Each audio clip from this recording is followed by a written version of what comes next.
to the news about former New York Mayor Michael Bloomberg, who may be jumping into the 2020 Democratic presidential race. Bloomberg tried and failed in 2016 to win the Democratic nomination. Well, here we are nearly 4 years later. He's waited till the absolute last minute to file in case he decides he wants to run in 2020. Does he even have a real chance? Well, let's discuss with Democratic strategist Bernard Whitman, a former Bloomberg and Clinton pollster. He's also the co-author of 52 Reasons to Vote for Hillary. So, Bernard, thanks for being here. Thanks for having me. Given you have this, past relationship with Bloomberg, having been his pollster back in 2009 when he was, in other types of contests, what do you make of this move? Well, let me first point out that he actually didn't run in 2016. He chose not to, and I think what this shows about the race in 2020 is three things. Number one, there's an extremely high level of Democratic angst, and frankly, angst not just among Democrats, but among independents and among fair-minded Republicans. Do we have the right person in the position to actually beat Donald Trump? Two, it shows that the race is extremely unsettled even to this date. And third, I think you see the fact that the battle for the heart and soul of the Democratic Party is on full view for everyone to see. And I think that's in large part for two reasons. One, Joe Biden's performance on the stump has been less than stellar, but inconsistent. And I think a lot of people who are hoping for a solid centrist lane that Joe Biden could occupy are sort of a little unimpressed. And number two, I think a lot of people are worried and scared, frightened actually, that Elizabeth Warren, with her $21 trillion price tag for Medicare for All, according to a lot of people, might bankrupt the country and not be appealing to more centrist Democrats or more independents. So I think that's why Bloomberg is considering a run. So you say centrist Democrats potentially, being the people he's talking to here. Is there not a candidate already that they would be attaching themselves to? Well, I think many people in the sort of the mainstream of the Democratic Party assumed that would be Joe Biden. And as I mentioned, Joe Biden's performance both in fundraising and on the stump and in debates has been a little off. Well, you have Mayor Pete, you have Amy Klobuchar, you have Michael Bennet, who we talked to earlier. I actually think the biggest loser, other than Joe Biden, of Bloomberg's entry, should he choose to enter, is Mayor Pete Buttigieg. I think Buttigieg is well positioned to take up a lot of voters that Joe Biden might otherwise have got.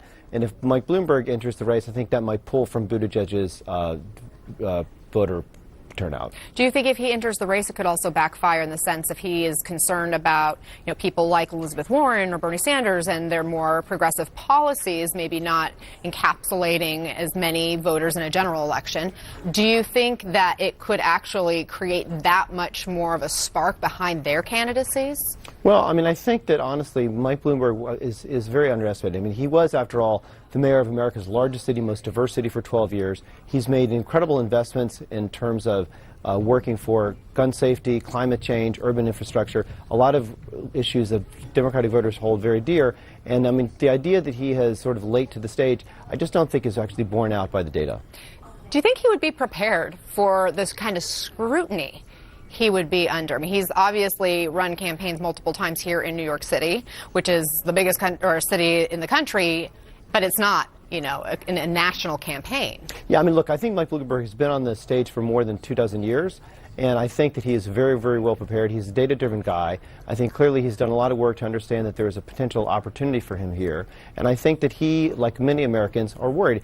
Poll after poll after poll shows that 1 in 5 Democrats are concerned that there's not a candidate for them in the race. And if you actually look at likely Democratic voters who actually voted for Donald Trump, and there's a couple million of them, the majority of those voters who voted for Donald Trump, who likely will vote in a Democratic primary this time, are not satisfied with the choice of candidates. So I think even on the Republican side, there are a lot of people, potentially for general election voters, who are hoping that someone will save them from the hell of Donald Trump. Let me show you a poll, because you're a pollster.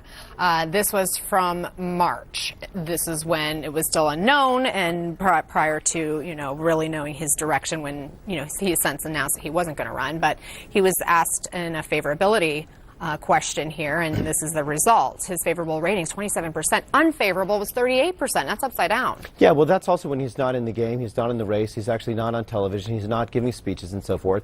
And unfortunately, I think he has been the subject indirectly of attacks by Elizabeth Warren, sort of soaked the rich, attacking corporations, attacking billionaires, and I think Michael Bloomberg comes from a very, very different point of view. He is, after all, the one person who managed to bring a diverse city like New York City together after 9/11, working with business, working with interest groups, working with constituent groups, working with voters to actually get things done for the American people. And after 4 years of Donald Trump, nearly now 3, I think the American people are ready for someone who can actually work together with a variety of coalitions and actually get things done on behalf of the American people. Competence and experience are something that Mike Bloomberg has in spades, and I think that's going to be a refreshing voice for the American people. Why do you think voters want another billionaire? I don't think it's that they want billionaire. They want competence. You know, they want someone that can actually get things done, can actually make changes, can actually improve the lives of working people. And I think that they turn to people that have had success in business. So I think a lot of people bought into the Donald Trump philosophy that he is the deal maker in chief, and clearly that has failed on its face. I think Mike Bloomberg has a much better track record to begin with, A, and B, he has a demonstrated record of actually leadership in the most diverse city in the country, New York City, of actually making real change. Yes or no, he gets in? Maybe. Okay, maybe. Thank you so much. Good to have you with us, Bernard Whitman. And that does it for us on this Friday. Thanks for being here. The Lead with Jake Tapper starts right now.